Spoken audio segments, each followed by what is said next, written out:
السلام علیکم ورحمۃ اللہ۔ مفتی صاحب، مفتی شمیل ندوی نے کہا ہے کہ پاکستان اسلامی ملک نہیں ہے، اس کے بارے میں آپ کا کیا موقف ہے؟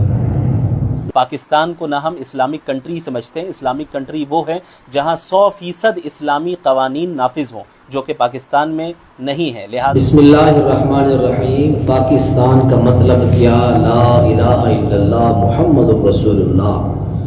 دنیا جانتی ہے کہ پاکستان دو قومی نظریوں پر بنا، ایک نظریہ کفر کا تھا اور دوسرا نظریہ تھا کلمہ طیبہ لا الہ الا اللہ محمد رسول اللہ۔ پاکستان کا جو سرکاری مذہب ہے، یہ اس کا سرکاری نام ہے، وہ ہے اسلامیہ جمہوریہ پاکستان، اور پاکستان کا جو سرکاری مذہب ہے وہ اسلام ہے، اور ہندوستان کا جو سرکاری مذہب ہے وہ کوئی نہیں ہے، سیکولر نظام ہے۔ سیکولر نظام کا مقصد یہ ہوتا ہے کہ جس ملک کا کوئی سرکاری مذہب نہ ہو، 14% وہاں ہندوستان کے اندر مسلمان ہیں۔ یہاں الحمدللہ پاکستان کے اندر کل آبادی 96% کہہ لیں تو کوئی بعید بات نہیں ہے، 99% یا 96% کہہ لیں، پاکستان کے اندر الحمدللہ مسلم کمیونٹی رہتی ہے، مسلم برادری رہتی ہے۔ اور پاکستان وہ اسلامی ملک ہے کہ جس کو الحمدللہ بیت اللہ کے تحفظ کا شرف حاصل ہے۔ کسی دنیا کی اسلامی ملک کو یہ شرف حاصل نہیں ہوا۔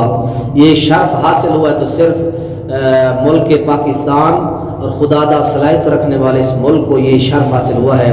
تو یہ ملک پاکستان اسلام کے نام پر بنا ہے، اسلام کے نام پر یہ قربانیاں دے رہا ہے۔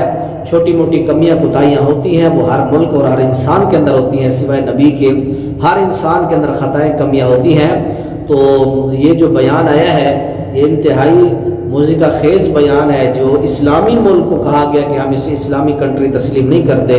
تو اللہ تعالیٰ ایسے فسادی بیانات سے اور ایسے دلوں کو دکھ دینے والے جو ہے بیانات سے اللہ تعالیٰ علماء کو گریز کرنے کی توفیق نصیب فرمائے۔